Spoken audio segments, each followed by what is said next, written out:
Halo coaches, hari ini saya akan sharing bagaimana caranya menangani klien yang punya masalah dengan postural imbalance atau ketidakseimbangan postur, atau mungkin punya satu sisi yang lebih lemah daripada yang lain. Contohnya tangannya mungkin lebih lemah atau kakinya lebih lemah, yang dapat menyebabkan kompensasi gerakan yang berpotensi injury atau cedera. Nah, di sini saya akan menjelaskan dengan menggunakan papan tulis ini ya. Jadi teman-teman bisa baca di sini dan saya akan membantu untuk menjelaskan dari penyebabnya dan apa aja yang harus dilakukan. Oke, let's start. Untuk mengetahui seseorang mengalami postural imbalance itu sebenarnya mudah. Bisa secara kasaran atau visualnya terlihat, atau juga dengan assessment yang lebih detail lagi. Banyak ya, bisa menggunakan mobility assessment, fitness test, dan lain-lain. Tapi secara kasat mata pasti terlihat ada satu sisi yang kelihatan berbeda, baik tingginya, ukurannya, ukuran ototnya, bahkan sampai kelihatannya, wah ini bisa cedera kapan aja nih postural imbalance-nya. Nah, itu disebut dengan asimetri atau ketidakseimbangan. Bisa juga karena kekuatannya ya lebih dominan yang satu sisi, biasanya dialami oleh atlet-atlet juga, yang dimana gerakan-gerakan tertentu yang dilakukan secara tahunan, ratusan kali membuat postural imbalance, jadi tidak selalu berbahaya ya. Nah, tapi kalau misalnya kita berbicara untuk kesehatan secara umum, misalnya untuk masyarakat umum, tentunya kita ingin menghindari ketidakseimbangan tersebut.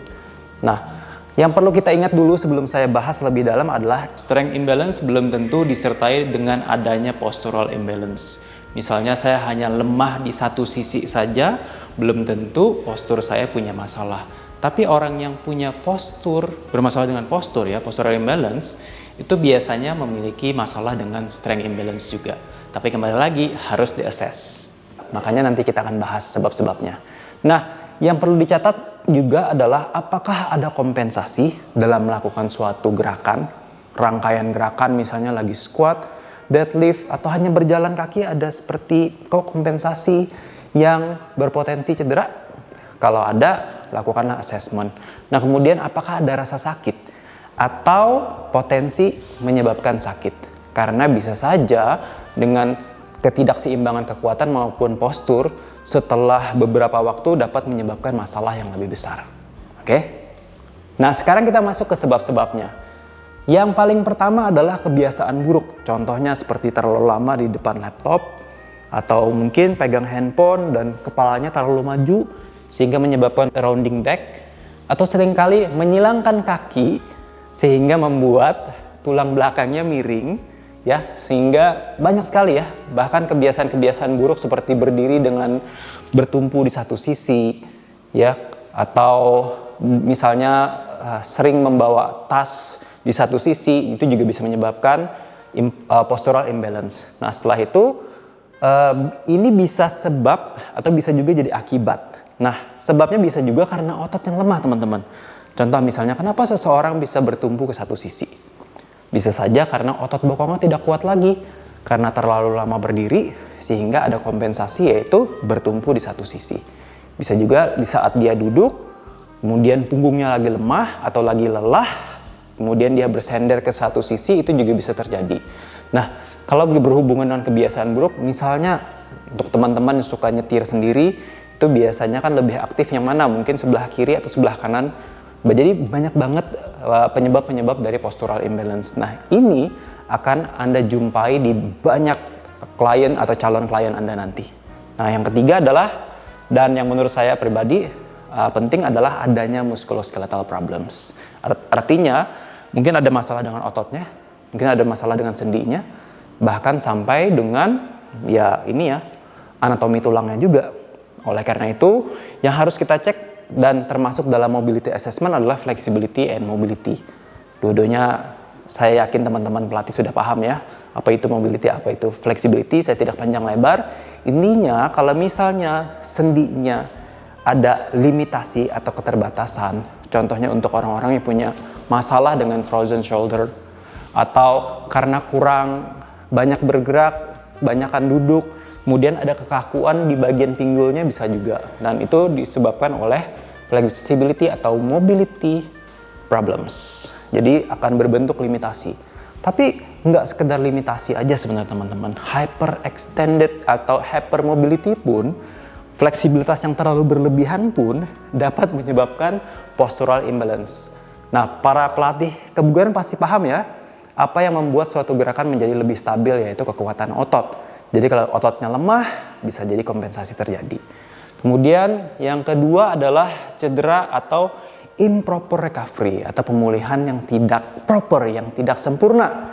Karena banyak sekali di luar sana yang tidak memahami bahwa cedera ini diurut, kemudian cedera itu diurut, sehingga pemulihannya pun tidak optimal. Atau cederanya dibiarkan sehingga terjadi kompensasi seperti pincang ke satu sisi atau saat berdiri lebih condong ke satu sisi, itu bisa juga. Oleh karena itu kita membutuhkan expert opinion atau pendapat pakar untuk mengetahui apakah ada masalah-masalah tersebut. Nah, yang terakhir adalah genetik.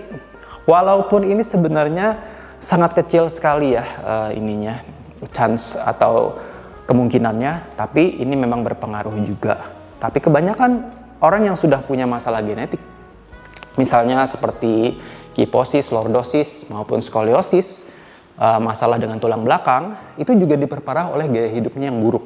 Jadi kalaupun seseorang ada masalah dengan genetik, belum tentu itu dapat bertambah parah, tergantung dari gaya hidupnya dan tergantung bagaimana kita menanggapi masalah terhadap genetik tersebut.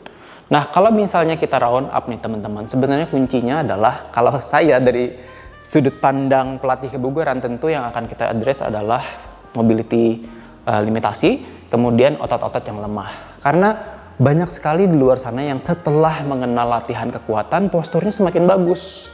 Oh, ternyata kenapa? Karena kelemahan pada otot-otot tertentu. Sebagai contoh, kenapa seseorang bisa membungkuk? Oh, ternyata otot-otot punggungnya ya itu ternyata lemah atau tidak kuat. Sehingga setelah diperkuat, itu membuat posturnya semakin bagus. Bisa juga karena bokongnya lemah, jadi dia sering kompensasi, itu bisa juga terjadi. Makanya setelah mengenal latihan kekuatan, itu akan pelan-pelan pasti bertambah, terlihat lebih proper. Bukan proper juga sih ya, lebih seimbang lah daripada yang postural imbalance yang sebelumnya gitu. Tapi apakah ada jaminan? Tentunya tidak ada jaminan ya. Kembali lagi bagaimana program latihannya, kemudian ya kembali lagi kita bicara tentang gaya hidupnya dari si klien, apakah dia mau berusaha untuk mengubah kebiasaannya juga. Karena penguatan saja tanpa diimbangi dengan perbaikan dalam habit atau kebiasaan, tentunya tidak akan ada banyak efek ya dalam memperbaiki postur tubuh itu sendiri. Nah, solusinya bagaimana coach? Solusinya banyak banget. Akan saya bahas pada kesempatan berikutnya.